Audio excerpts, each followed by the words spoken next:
Good evening and welcome to this edition of Africa in Focus. Myself, Kwame, Ghanaian writer, broadcaster, historian, podcaster, and entrepreneur. And in this week's edition of Africa in Focus is we're looking at finance. So we're looking at why money matters and why Black people need to develop a savings culture.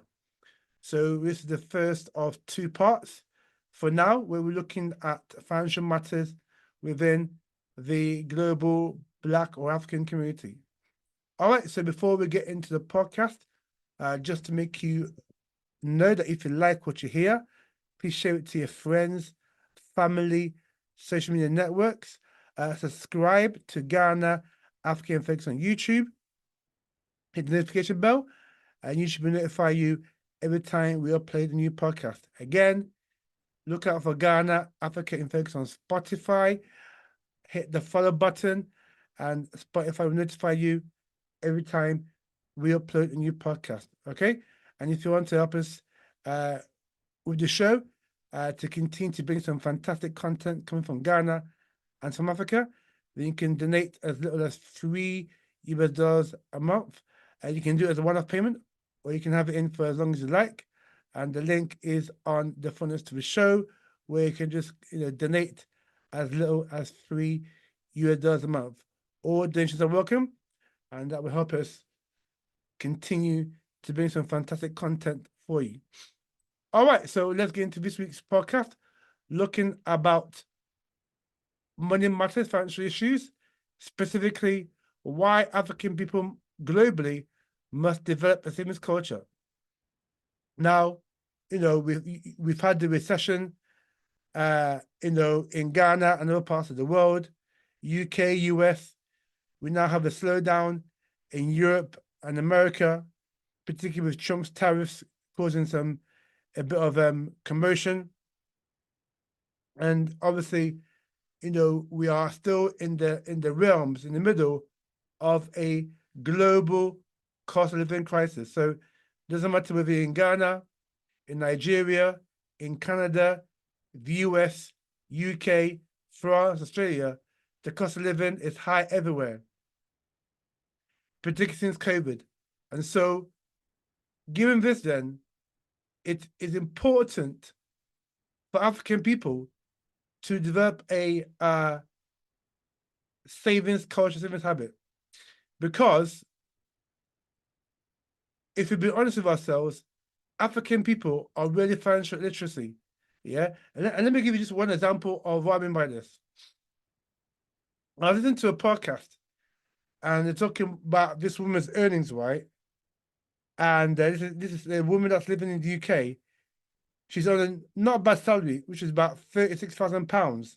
But out of that £36,000, she gets about, after tax, she's probably getting about, I think it's about 2.9 a month. Yeah. Sorry, she's on 48,000 pound salary. Sorry, £48,000 salary, which after tax is about £2,900 a month.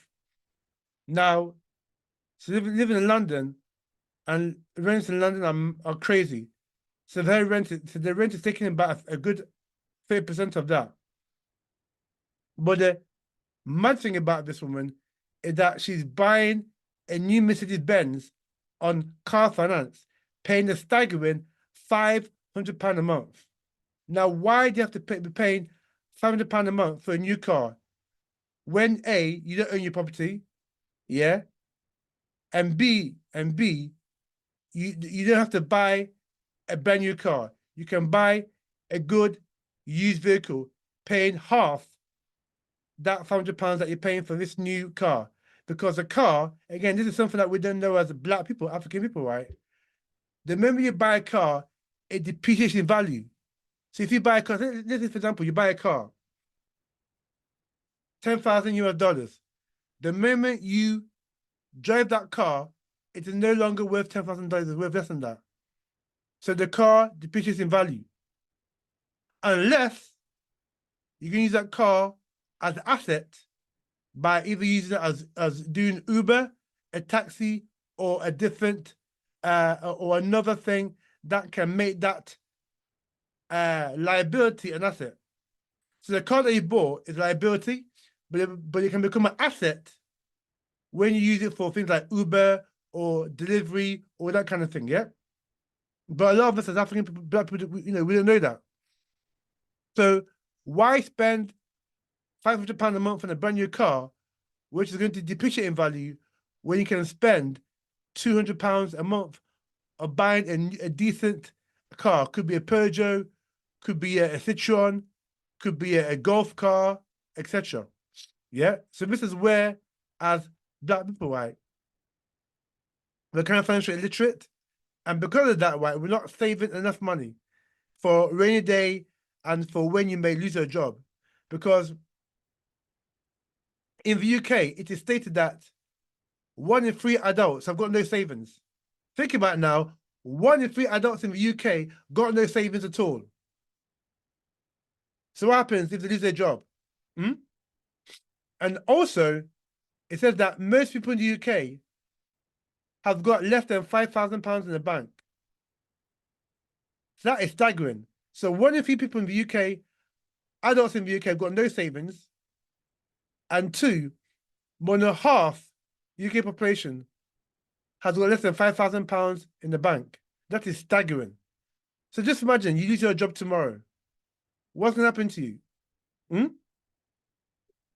So many people, right, in the UK, US, Canada, right, etc., live basically from hand to mouth, paycheck to paycheck to paycheck. Yeah. So that's what they live on. That's what they survive on. Because of this issue about credit, and credit also is not free money. Credit is not free money because if you got a credit card and you buy, for example, a holiday, you pay for a holiday worth £4,000, right? With that credit card, right? You have to pay that back at interest rates. Yeah. So rather than get a credit card out and you're going to pay interest on top of that when you make any purchase, right? Why do you save money? Yeah. So many African people, right, around the world do not save money because we're not taught about these financial matters when we're young or when we're in school or whatever. It is when we leave university, when we start earning money, that's when some of us become, you could say, try to manage our money the best way that we can.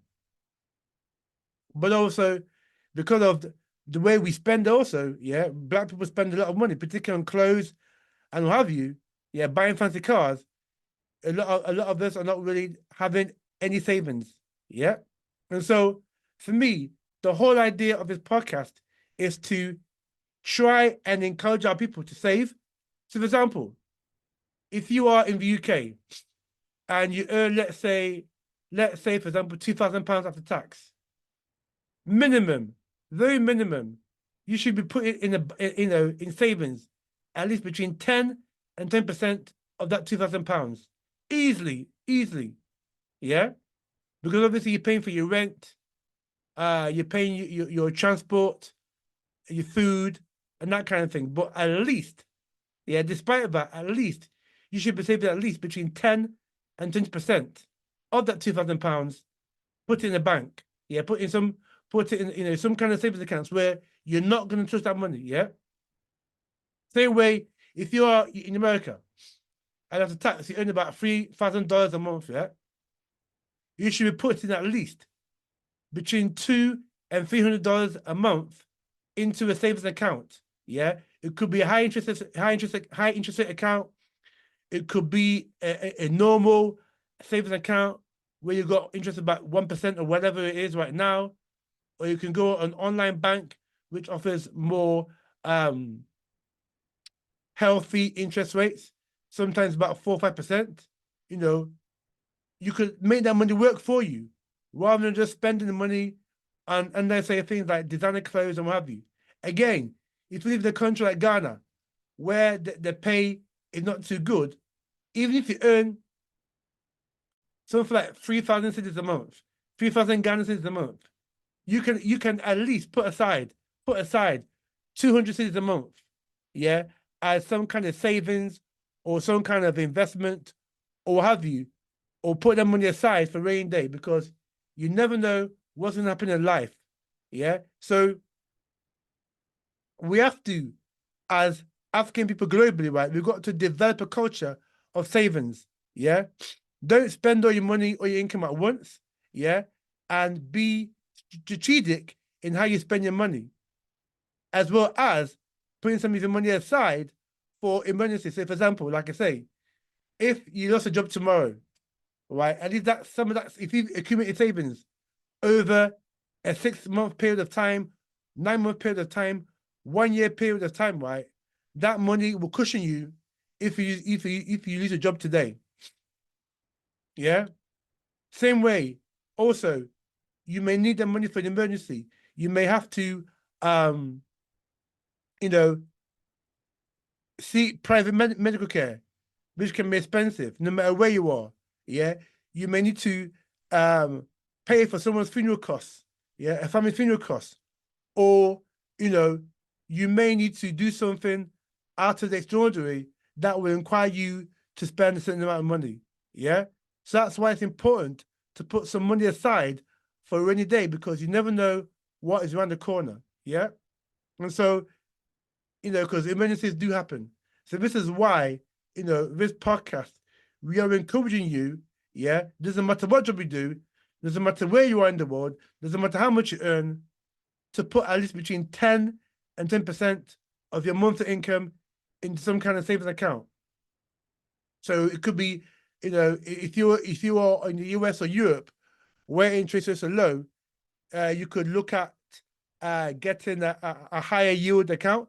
So, for example, I know that in Europe, particularly somewhere like the UK, they've got like bonds. They have bonds where you can earn it to 4% interest a year in some UK banks. Also, you got cash ISA, where you can put a certain amount of money each year tax free into your account.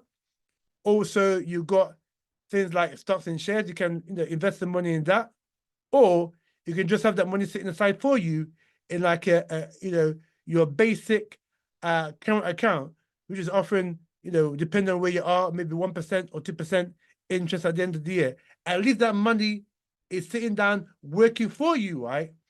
Rather than you not having to say any savings at all and just spending it on designer clothes, jewelry, expensive mobile phone, a car that you don't really need, etc., etc.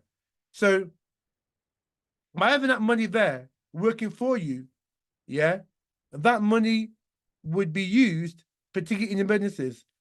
Or if you are able to keep your job, yeah, and you're able to put between 10 and 10% of your monthly wage into a account over time, over 2 years, 3 years, that money can build for you, right? And you can even use that as collateral to get a loan, as well as use that as collateral to start your own business, as well as use that as collateral to invest in uh, another business. Could be a property, could be buying a car for Uber, etc., etc. And so I am endangering all our people, it doesn't matter where you are on the planet, to start developing a habit of saving. Yeah, me personally, right? I put at least, I aim for a quarter. Yeah, a quarter of my money goes into a savings account that I've got in the UK. Fortunate enough for me, my rent is not too bad, and because also through time, I've been able to develop money skills in which I'm very, very good at managing my money.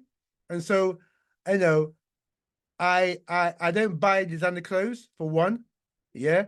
I don't buy, for example, 200-pound trainers or sneakers. Yeah. I don't go out to eat a lot. Yeah. I don't go out to a club or that kind of thing every week.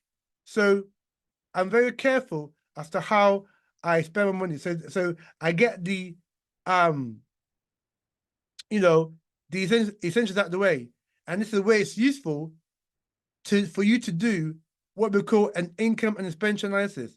Yeah. So what you earn, as opposed to also as opposed to what your outgoings are.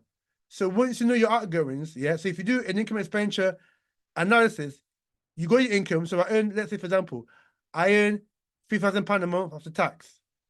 Now these are my outgoings. My rent is £500 a month. You know, if I got a car, I'm paying £200 a month. You know, my shopping is about, £250 a month. You know, my lighting, is about £40 a month, £50 a month. Yeah. So by doing all this, right, you'll get an idea as to what your outgoings are. See, if you may have Netflix subscription, you may have gym subscription, you may have a phone contract. Yeah. So once you've got a rough idea as to what your expenditure is, and if your expenditure exceeds your income, then you go to serious problems.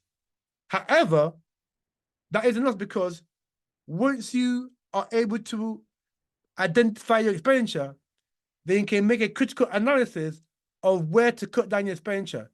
So you can ask yourself, do I really need that Netflix subscription? Do I really need that? Or do I really need to spend, particularly if I'm a woman, do I need to spend £150 a month on my hair or do my nails? Yeah. Or do I really need to spend £300 on car finance a month? So these are ways and means that you can analyze and look to try and reduce your expenditure and put some of that excess money in some kind of savings account in which that money can work for you, as opposed to you working or as opposed to you just working and just paying your bills, and at the end of the month you've got nothing, no savings at all. And so, in wrapping up, in closing, it is important for us as a people globally to develop a culture of savings, yeah? Because saving is a very, very good habit to have, because it can help you be financially disciplined, it can help you in your financial goals, and more importantly, it can help you to become more financially literate and also to become more financially secure, as opposed to not being financially disciplined and spending all your money, and at the end of the day, you've got nothing to show for it. Okay? And so I hope you found this financial news series that we're doing called Finance Matters, Money Matters, part 1. In part 2, next week, we're going to look at, about African people's shopping habits and why we've got to spend our money within our communities rather than spending our money with other communities. All right. So until next week, thank you for myself, Kwame, and from all the crew here on Africa in Focus. Thank you very much for listening, and we'll see you next week for some more Money Matters.